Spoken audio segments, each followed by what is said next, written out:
Obviously, on renewable generation, those are spread out, they're distributed, and they've got to have a network to transmit that across the country.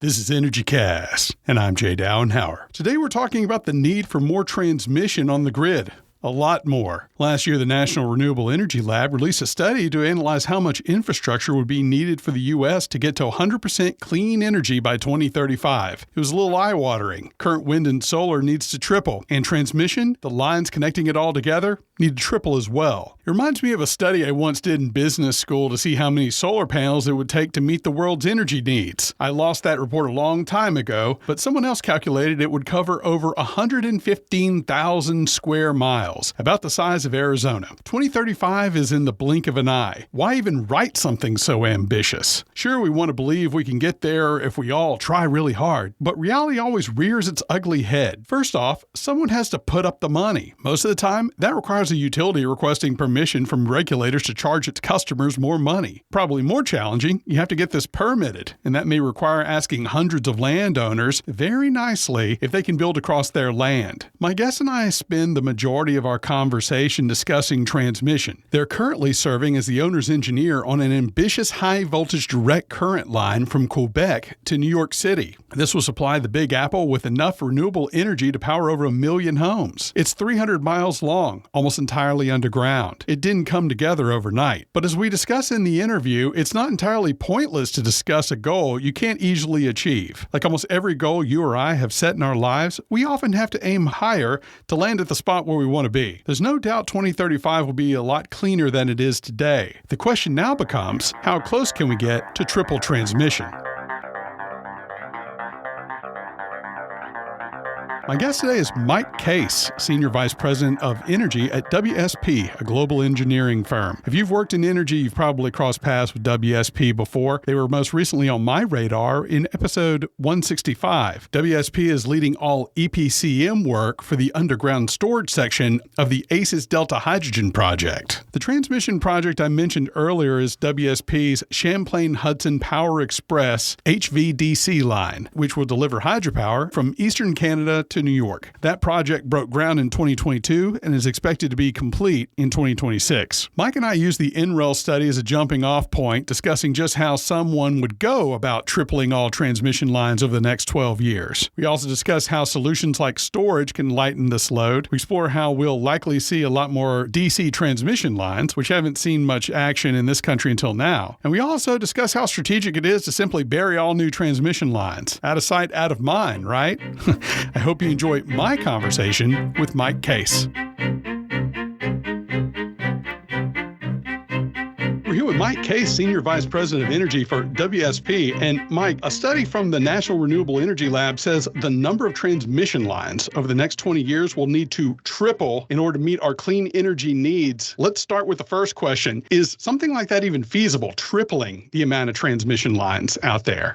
Yeah, no, thanks, Jay. Yeah, it's obviously a daunting task in front of us right now, and clearly a challenge that I think the industry needs to step up to. Whether or not it's double or triple, clearly these are very aspirational and aggressive targets that will be extremely difficult to achieve. I think the figures need to be stated, though, to maintain the pressure to tackle the challenges we face in getting this infrastructure built to meet those clean energy needs. I do believe a solid dent can be made in the amount of infrastructure that needs to be built, but keep in mind, a lot of these have been in development for close to a few decades here in the development and permitting for some of these transmission lines. Thankfully, some of those are actually beginning construction, which is great to see. One of those being the Champlain Hudson Power Express. So ultimately, we're moving in the right direction, but again, definitely a daunting task in front of us. I think making the statement of what the needs are is going to continue to maintain that pressure to force force the resolution to some of the obstacles around permitting and review cycles to make certain that the amount of construction that can occur does occur.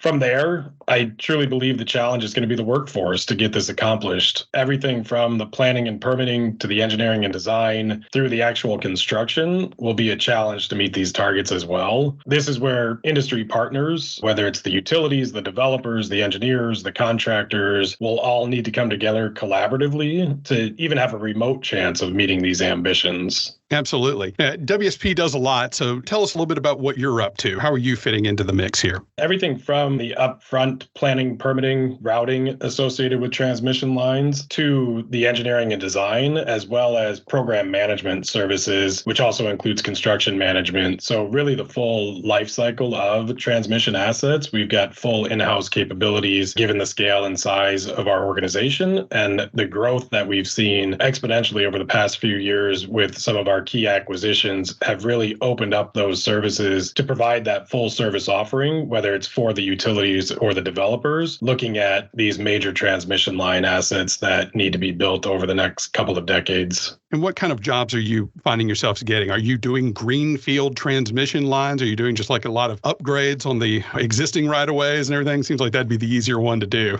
right? Yeah, a mixture of both, I would say. I mentioned Champlain Hudson. WSP is acting as the program management and owner's engineers services on that new greenfield transmission line, but we are also getting engaged in the reconductoring of existing lines. We are getting engaged on looking at existing right-of-ways and how those can be leveraged from additional transmission assets and looking at those opportunities as well. Tell me a little bit about what's new with the technology. So when I worked at Duke Energy, I didn't do too many transmission line projects. I did a lot of substation stuff, which I kind of liked because you didn't have to bother too many people. You just kind of went inside the fence and locked yourself up from the inside. But with transmission lines, what's going on there? You mentioned conductors. What would we be surprised to be hearing about these days with that? We're looking at new technology, right? And obviously, as the industry continues to evolve, you hope the technology evolves with it. We're not building transmission lines that are 70 years old, and we'd be remiss to stay with the same technology. So ultimately, from the conductor standpoint, we are seeing new technologies come out, obviously looking at the capacity of those lines, being able to utilize them on existing poles, existing right-of-ways. So a lot goes into, obviously, the design and the engineering of those relative to just the size and the capacity. And a lot of testing is going on right now relative to some of those new technologies, relative to the conductors themselves, and looking at increasing the current carrying capacity, the energy capacity of those lines, so that when we do go out and reconductor, reusing existing assets, ultimately at the end of the day, we'll be able to transmit more energy over those lines by utilizing the updated technologies. When you're doing updates, are you able to save the towers? Are we just adding new conductor most of the time? What's usually the easiest way to do that kind of retrofit? It's a little bit of both, looking at the existing assets and whether or not they can be reutilized with the new technologies that are being provided. Looking at both, obviously looking at new poles, whether or not that makes more sense, just reusing the existing right-of-way in that capacity and looking at reconductoring. I think it was Smart Path New York with NYPA did something similar, and that's kind of back in my hometown. So I got to see some of that construction when I go back to upstate New York and looking at what they've been able to accomplish there by still using the existing right-of-way, but looking at new poles and new wires to increase the capacity there. So there's a lot of opportunity and a lot of options available when we look at it more holistically in that approach. One of the hardest things, I think, is public engagement.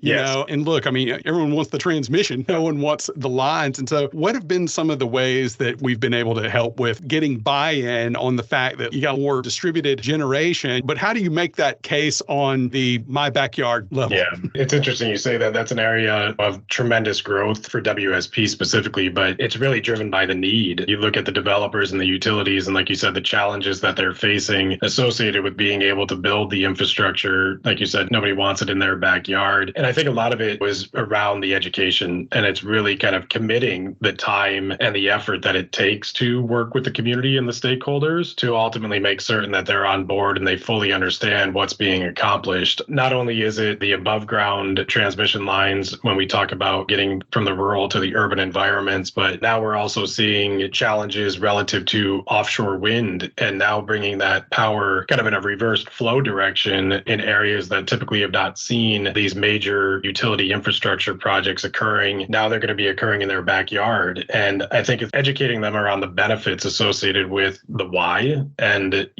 one clear example of that is obviously the clean energy aspect of that and what that's doing to the environment that we live in. And at the end of the day, what that's doing to help us achieve our decarbonization efforts more holistically by building this infrastructure to allow the use of cleaner and more renewable energy sources. Going back to this original question, 3 times the transmission, right? What should we prioritize? What would be the most bang for the buck? And I think what makes that challenging is that, again, these things are distributed.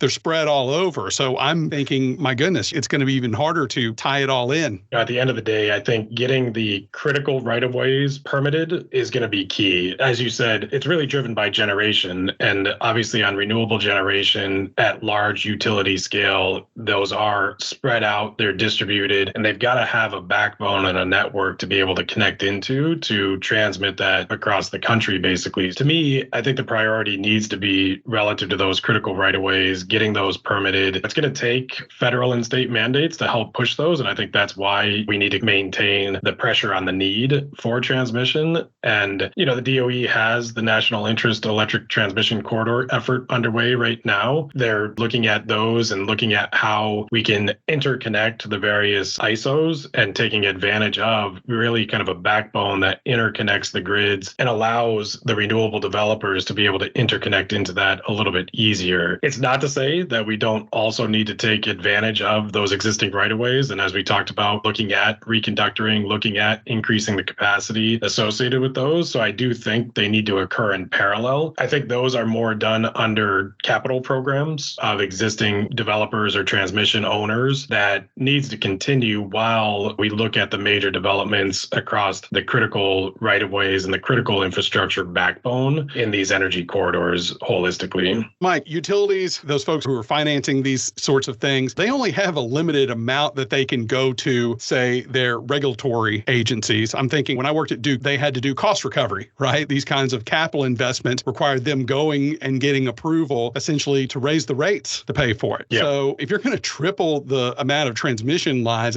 you're also going to have to go and seek out that money. So where do you think the limit is to fund these sorts of things? It's a very deep question there, right? And obviously the economics of all of this need to pan out. Everything from the investors that are putting money into these, whether it's new transmission assets and being done by developers that are looking at the investment associated with it, and obviously the return on their investment, but then also, as you mentioned, the utilities who are also looking at these and building them into their rate case and going through the public utility regulators ultimately to seek that approval in increasing the rates. And ultimately, in both of those instances, I think there's going to be challenges associated with getting them approved relative to the actual rates. And how do you justify that the public understands why the rates are increasing to accommodate for this sheer need? I think as well, too, we're seeing right now, I think more recently with the offshore wind developers who have entered into power purchase agreements and looking at those from the perspective of there's a lot that has changed over the last couple of years since those PPAs may have been signed, and potentially looking to renegotiate those because at the end of the day, supply chain issues, inflation, all of the above have impacted those costs. And for them to be locked in at some of these PPAs and not being able to have that cost recovery component of it, what type of investment is that? I think there are a lot of challenges on the economics of all of this that definitely need to be weighed in to the equation. And again, another challenge that the industry needs to face when it comes to the sheer need for this amount of transmission as well.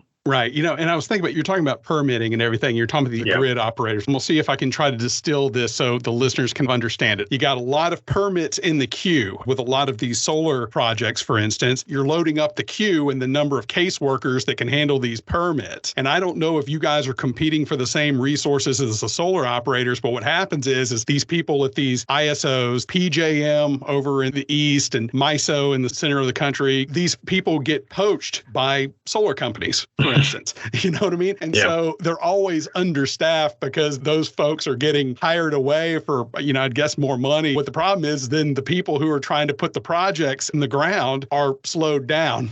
As a result of that, right? Exactly. And I think that kind of comes back to my statement about the workforce that's necessary to get this accomplished and really kind of the collaborative nature. And obviously, we're all in business. And right now in the energy transition, it's a great time to be in energy. But to that point, we're all competing for the same resources, and those resources are limited. And that's where you talked about the queue and the permitting process. It's having the resources to bear to be able to review those, approve those in a timely fashion so that we're not talking about decades of approvals, right? We're talking about years that ultimately we can get the shovels in the ground and get these built. And that's where I think it needs to be a little bit more collaborative spirit. And that's sometimes easier said than done, but that's where I think the industry has to come together in that fashion so that ultimately they have the resources to do the reviews. We have the resources to do the engineering, the permitting associated with these projects, and anything we can do to help streamline that. I think we need to come together as an industry and support federal, state agencies that are suffering from those issues right now.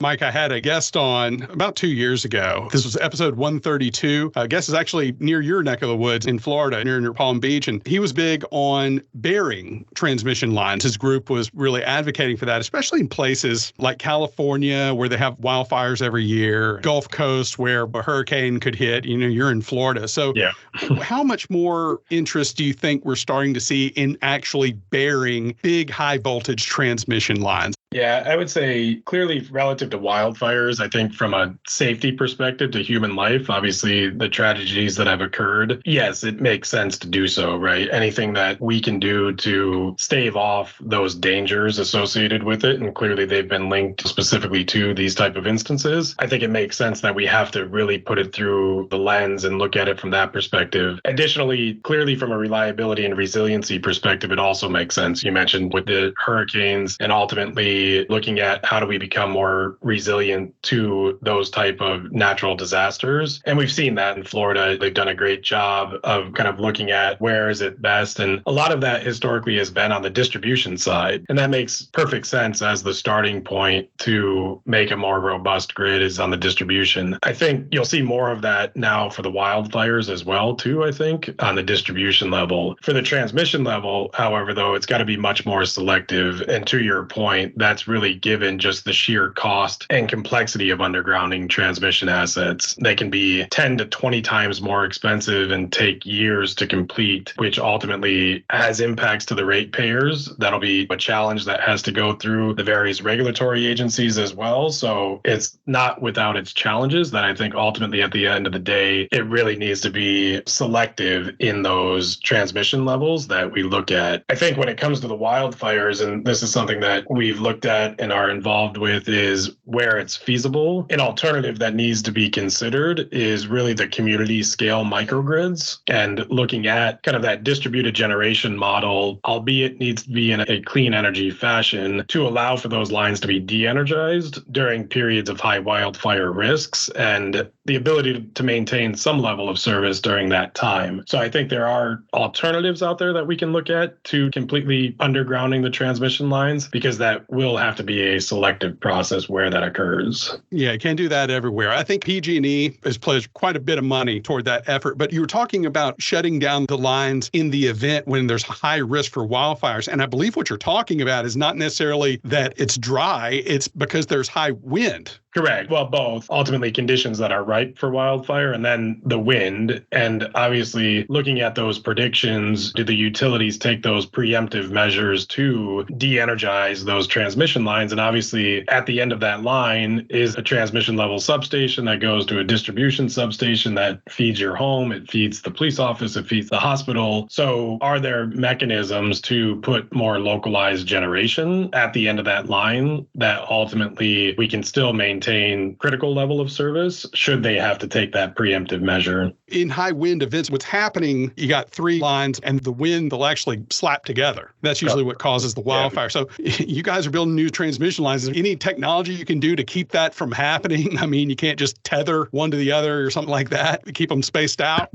Yeah, I'd have to inquire with the experts on that one as well, too. Obviously, those are the type of solutions that need to be thought of, though, and need to challenge the industry to see how we can further support the safety aspect associated with it, given the conditions we live in now. Another solution, a lot of this is being done, more renewables on the grid. Renewables are mainly DC when they come out. What about high voltage DC transmission lines? I've heard a little bit about this. I know there have been a couple of efforts to bring wind out from the middle of the country to where it's needed. Tell us a little bit about that, because I never did a high voltage DC transmission line. I don't think many people have. And so is that really starting to capture the imagination? Oh, no, definitely. And it's not just talk anymore as well. There's actually ongoing installations here in the US as well, too, which is great to see. Historically, you see these over in Europe and overseas are these interconnectors, basically, that are HVDC that link various networks to allow those interagency coordination efforts of the grid. And HVDC is just a tremendous way to transmit higher levels of energy with less copper on the HVDC side as opposed to the HVAC. I mentioned earlier Champlain Hudson, the Power Express in the Northeast is an HVDC cable that's going to transmit clean energy over 300 miles into New York City from the Canadian border. In these long distances, large amounts of high energy, HVDC interconnectors make sense. Utilizing them for these major transmission corridors, and again, the interlinks between the isolated ISOs also make sense. You're able to do more with less in that capacity and really look to do those. There's a project, NECEC, up in the Northeast as well, too. I believe that's Maine to New Hampshire that is looking at that. You mentioned the ones out west. Transwest is one of those that has an HVDC component, again, linking renewable energy sources into the greater grid. And then finally, I'll say another area that you're going to continue to hear the industry for HVDC will be offshore wind development. Clearly, given the size and the location of the lease areas that are being developed, 800 to 2 gigawatts of power that is looking to come onshore that needs to be delivered, and HVDC, the offshore developers are looking at those solutions as well, too. Kind of interesting that it's happening in New York, in that where it all started, right?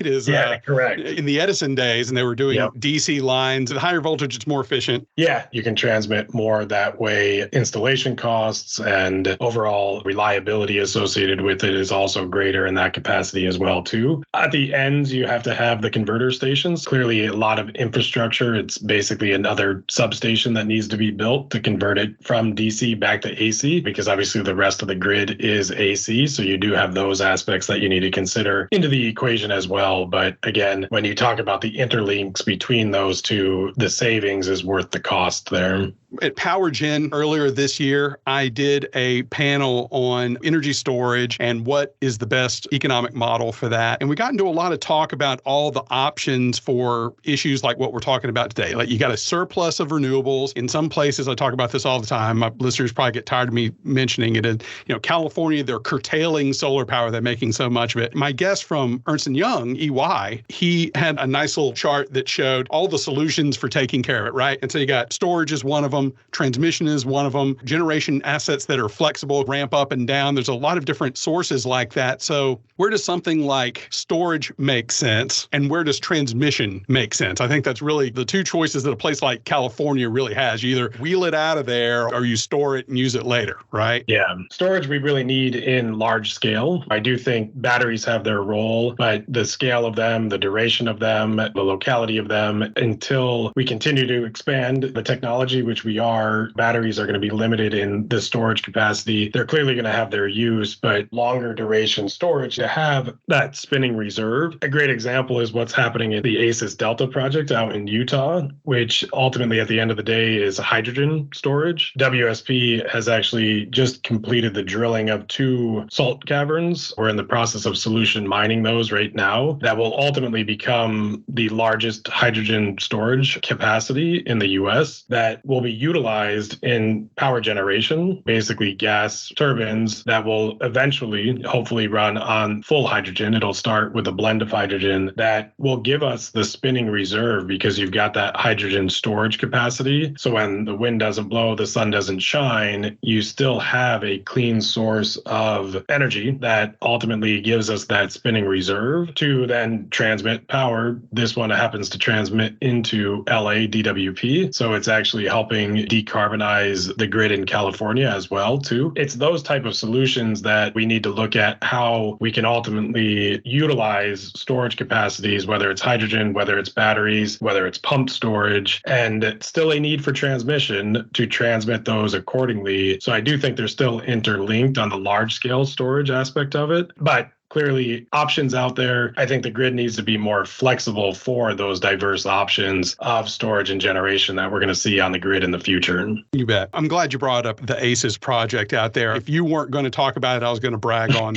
you guys for you. Yes. So when you're weighing these options, is transmission always the most cost-effective solution among the other solutions for this issue, like storage, like EVs, managing the grid to an extent? Where do you think ultimately it fits among all these solutions? Similar to what we were talking about earlier of undergrounding, I think there's going to be instances where these other solutions, storage and more localized, flexible generation solutions are going to be more cost effective. And ultimately, they do need to be screened in that capacity and could be the alternative solution to new transmission. But I think, again, at the end of the day, as much generation as we want to try to put in, no matter if it's localized, no matter if we're talking about EV and what that means in the future, the sheer amount of capacity that we have on the existing transmission assets, we know needs to continue to increase. So again, I think as much as there may be cost-effective solutions that don't involve transmission, we're still going to have to factor that the transmission assets are going to need to be upgraded. Especially, you brought up EV, but really when we talk about the electrification of all things, buildings and industry and manufacturing and all of the above, no matter the solution of the generation, the transmission and the distribution assets are going to need to be there to support that transition. Mike, I'm going to finish with a lightning round of your thoughts on different energy technologies, starting with natural gas. I think it's going to be an enabler for the clean energy transmission.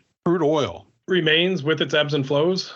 Nuclear. SMRs and their role in the future of clean energy. Coal, and I'll add coal with carbon capture. I was going to say carbon capture and sequestration with coal. Yep. Wind. I think offshore is the key for wind right now. Solar. It continues to grow aggressively, which is great to see in the market right now. Biofuels. Great alternative clean energy fuel source where available. Hydroelectric. I think we got to look at pumped storage opportunities as the future. Geothermal. Very locational based solution. So not fit everywhere, but where it is, definitely need to consider. Energy storage. As we mentioned, long-term needed, such as hydrogen. Energy efficiency. I came from that industry, so every little bit counts. And then finally, fusion power. Yeah, fantastic breakthroughs and exciting times we live in. All right, Mike Case, WSP, thank you so much for your time. All right, thanks, Jay. That was Mike Case, Senior Vice President of Energy at WSP. Mike is based in the West Palm Beach area. As I mentioned, he's close to another friend of show, Mike Beeler, who I discussed burying transmission lines at length with in episode 132. I want to thank Christy Harley at WSP and Annie Longsworth at Carroll Cone on Purpose for setting this up. You can find plenty of pictures for this episode on energy-cast.com, as well as on Instagram at Host Energy and Twitter at Host Energy Cast. All guests are sent the raw and completed audio the week of release. So far, no complaints. Be sure to leave us a positive review on iTunes. That gets the word out. Music was produced by Sean Stroop at Stroop Loops. That wraps up episode 170. Be sure to join us next week. We learn just how large small modular reactors can really be. Until then, I'm Jay Downhauer. We'll see you next time.